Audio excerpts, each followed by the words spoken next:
इतिहास में खुद को दोहराने का अद्भुत कौशल होता है। सन 1947 में 14 और 15 अगस्त की मध्य रात्रि को देश को सदियों की गुलामी से आजादी मिली थी। 76 वर्षों के बाद 21 सितंबर को उसी तरह का सुखद संयोग फिर देश के सामने प्रस्तुत हुआ, जब करीब करीब आधी रात को ही नारी शक्ति वंदन अधिनियम के रूप में देश की आधी आबादी को भी सदियों की परतंत्रता से स्वतंत्रता मिली है। संसद में पहली बार पेश किए जाने के लगभग 3 दशक बाद लोकसभा में महिला आरक्षण विधेयक का पारित होना एक स्वागत योग्य कदम है। महिलाओं के सामाजिक राजनीतिक सशक्तिकरण के लिहाज से तो है ही, साथ ही इस मायने में भी कि आखिरकार इस विषय को लेकर देश का एक बड़ा राजनीतिक तबका अपनी खुद की गढ़ी गई सियासी हिचक की सीमाओं को तोड़ने में भी सफल हुआ है। 1996 के बाद से कई सरकारों ने महिला आरक्षण विधेयक के विभिन्न संस्करण पेश किए, लेकिन राजनीतिक सहमति की कमी के कारण इसे कानून के रूप में लागू करने में विफल रही। यूपीए सरकार ने साल 2008 में राज्यसभा में महिला आरक्षण विधेयक पेश किया और जब 2 साल बाद ये पारित हो गया तो विधेयक पहली बार वास्तविकता के करीब पहुंचा। हालांकि जब विधेयक को संसदीय प्रक्रिया के अनुसार लोकसभा में भेजा गया तो यूपीए के सहयोगियों सहित विभिन्न राजनीतिक दलों के नेताओं के विरोध के कारण ये पारित नहीं हो सका।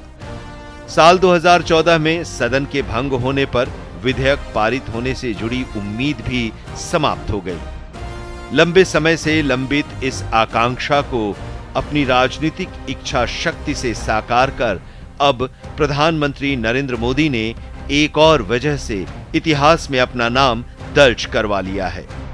इस बात की उम्मीद इसलिए भी जोर पकड़ रही है क्योंकि केंद्र की मोदी सरकार ने पिछले 9 साल में महिलाओं के उत्थान और सशक्तिकरण के लिए कई बड़े कदम उठाए हैं।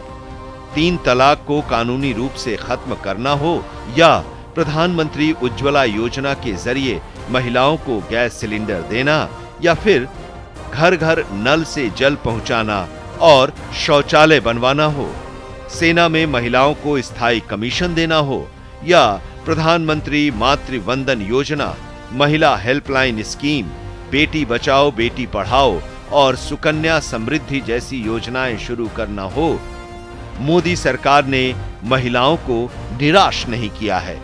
हालांकि कुछ लोग ये तर्क दे सकते हैं कि परिसीमन और जनगणना जैसी लंबी प्रक्रियाओं के कारण बिल साल 2029 के चुनाव से पहले प्रभावी नहीं होगा। ये कानून भविष्य के लिए एक ऐसा मजबूत मंच तो तैयार करेगा ही जहां महिलाएं राजनीतिक क्षेत्र में अधिक महत्वपूर्ण भूमिका निभा सकेंगी।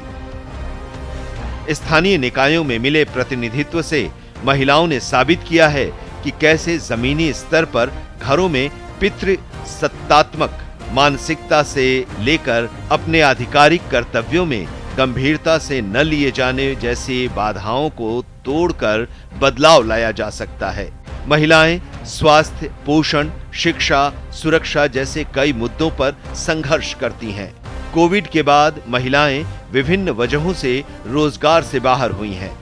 ऐसे माहौल में जब महिलाओं के लिए बेहतर राजनीतिक प्रतिनिधित्व के साथ साथ सुरक्षित भविष्य सुनिश्चित करने का अवसर हमारे सामने आया है तो अब पीछे नहीं हटना चाहिए।